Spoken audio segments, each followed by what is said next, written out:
Even Nigerian politicians know say the problem of Nigeria is leadership. Nigerian leaders know say the problem of Nigeria is leadership. The only people wey no know say Nigerian problem is leadership na Nigerian people. Na only them no know say the problem na leadership. They still dey believe say na magic. Maybe we go pray.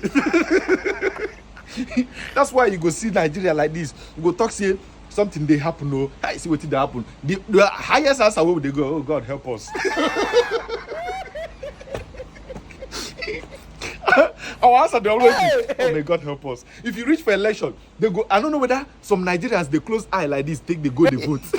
Close eye, format their head. All the things when they know about person, all the bad things when they know about person, they go close their eyes like this, go vote. Pim. They go know say something is bad. If you watch after election, immediately after 2023 election, some people will vote APC, and then first start the fast. Ah God, may God help this government.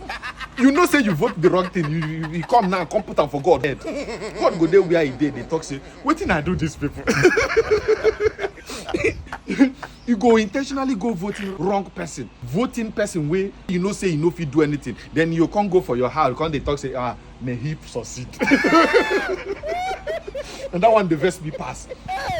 You do wrong thing, finish, can't go for bad, they talk say, may he succeed. While God give you opportunity to change things. All our leadership, see wetin all these people they talk, both Datti, you know here wetin Datti they talk.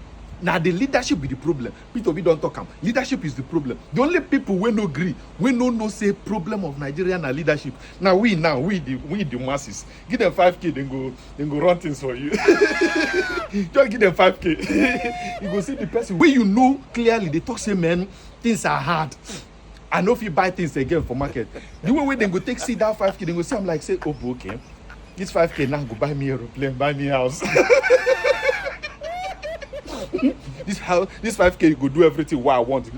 Then you can't go and pim the 5K don't finish there. You can't go, man, this government is bad. I'm doing that crazy.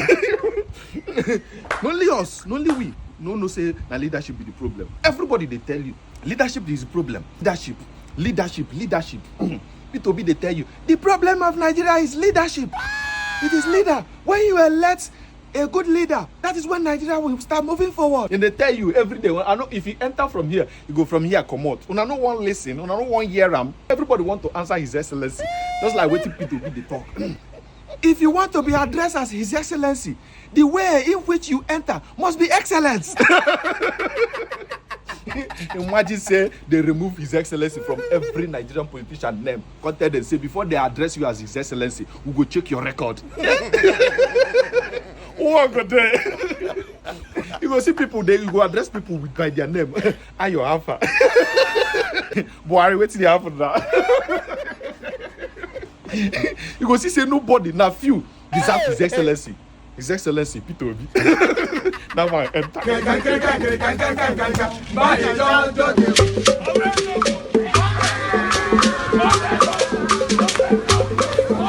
Mamma mia. What is new to say? Nigerians don't react to anything. Has any politician told you that he's not a thief? Tell me one politician that has told you that he's not a thief. Tell me one. I don't know why you're gathering forgery. No forgery. What politician told you I didn't forge? Which politician told you he went to university? Which politician told you he served in NYSC? Which politician told you he has a certificate? Nigerians know and still vote for them. So what's your problem? No, tell me what's your problem? So I said, why should I speak when already there's nothing new? Okay, you observed Buhari's period. I will leave Port Harcourt 1 a.m. I arrive Abuja, leave Abuja 3 a.m. Somebody said they made Buhari. Did I say anything? I didn't say anything. It's not important. Nigerians choose who to believe and who not to believe. Nigerians choose who to vote and who not to vote. Even if you come to a Nigerian man's house and kill the mother, the father will continue his life. Nothing bothers you. Nothing. So why do I waste my time?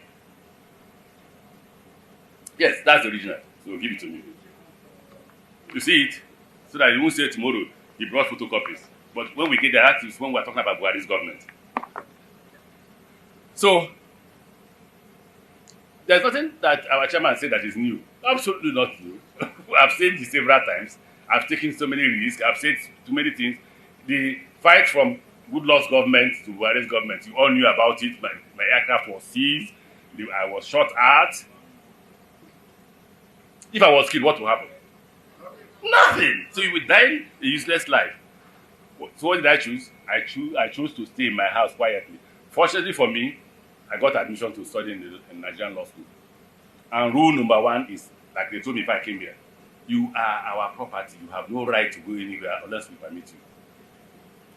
That's the rule in the Nigerian law school. So anybody who says, why have I not seen you? I'm a student of Nigerian law school. Until I graduate, I can't disobey them. So I chose not to speak again because there is nothing to say, and because Nigerians will do absolutely nothing. If you say it's a lie, line up 10 Nigerians and shoot them tomorrow and nothing will happen. If you say it's a lie, in fact, the worst thing about Nigerians is that even when you claim you're not committing any crime and they pick you up tomorrow, we said it is a thief, Nigerians will join. They will chorus it and you go to prison for nothing. The greatest fear I have is being found in prison for nothing. And you can be found in prison for doing. So I don't want to repeat what I used to say before because you hold it against me. Those who are close to me know. We repeated yesterday. I will just only use one word. I won't use the rest. I say it's a hopeless situation. Is it a lie? So let's go a bit further. Let's go a bit further. You will be shocked that I won't talk about Buhari's government for two reasons. And I won't talk about President Tinubu's government. One reason why I won't talk about Buhari's government is that I'm a participant. But they asked me that question yesterday. What moral reason do you have to criticize Buhari's government, having been part of it? That was the argument. I do, if I want to argue it. But again, that was a huge debate amongst us. And we are all agreed I should say nothing about the government. So I now told them if I will say nothing about Buhari's government, I will also say nothing about President Tinubu's government. Because you know the problem. Instead of Nigerians finding solutions to their problem, they are committing suicide. I'm praying for you every day that you should continue to commit suicide so that by the time I wake up one day, all of you have died. I can now reap the benefit of your death by taking those things. What other people resist, like in Ghana, as it's going on now, like in Kenya, is what Nigerians, no worry, not be 4 years. After 4 years, you go. The man wins the second time, whether by magic or by crook or by reason. Not be only 8 years. No be good luck, no be good luck don't go so, no be worry don't go so. He go soon go. Another person will come and repeat the same thing. You'll be saying that until the day God will come. For those of us who are Christians. So I have chosen to be like you. Say nothing, hear and do. My own friends are calling me traitor now. People are calling me, they're sending me messages. You said, Tokes, why don't you want this merger?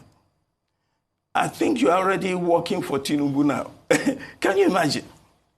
Now I find out the reason they are saying that. Are you working for the president? I am working for the PDP, obviously. I know the president very well, and is a man of ill repute. I can never work for him. He doesn't deserve it. Nigeria doesn't deserve a terrible president like this, and God forbid that I should be found with a man like that. Now, you see, the reason why they're asking me, and I find out, is that they are members of the Labour Party. They want me to come to the Labour Party to join them, and they want PDP to come into the Labour. Say, look, if you want to work for me and the Labour Party, please go ahead. Let me do what I can for the PDP. When we go to election, we shall see who Nigerians want. That's all. Atiku doesn't think that PDP can face APC as it is as right now. I mean, we can call it selfish. I know. That's what Atiku thinks. Mm-hmm. Atiku has been wrong many times before. And he's wrong again. But you were part of the presidential committee of 2023, and Atiku was your candidate. Yes. Let me tell you something.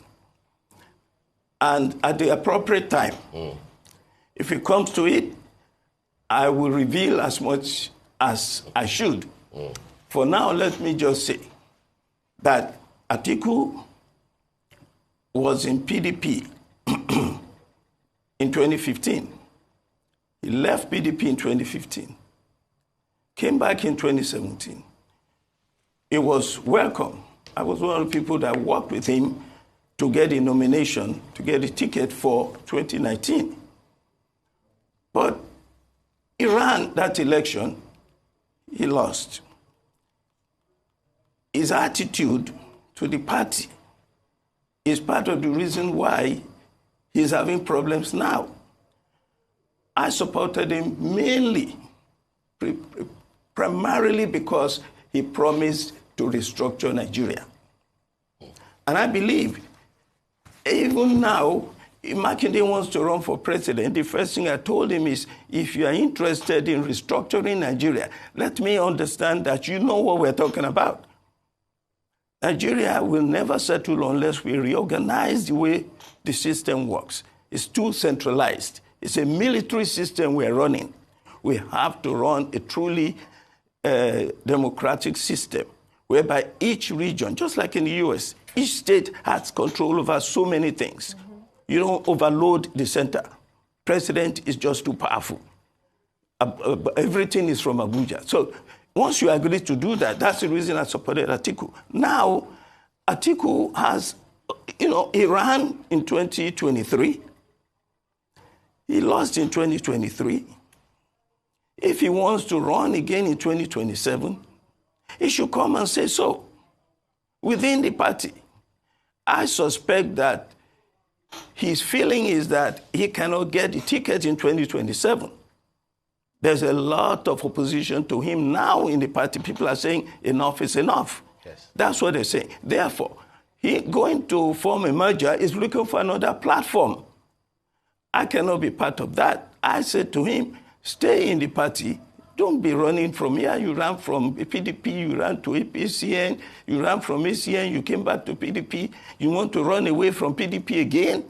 Don't do that. Since we last spoke on this program, I notice you have not backed down from your maximalist demands of calling out the Tinubu government as illegitimate, even though there is absolutely no sign of any capitulation on their part, or for that matter, that anyone is taking that assessment seriously. So you essentially remain in a deadlock on that front, yet you insist that democracy ended in Nigeria on 29th May 2023, the day Mr. Tinubu was sworn in as president. Why do you maintain that position? And is it just chatter at the moment, given the fact that he is the legitimate president of Nigeria, or legitimately recognized as the president? Thank you for that correction to yourself. Legitimately recognized.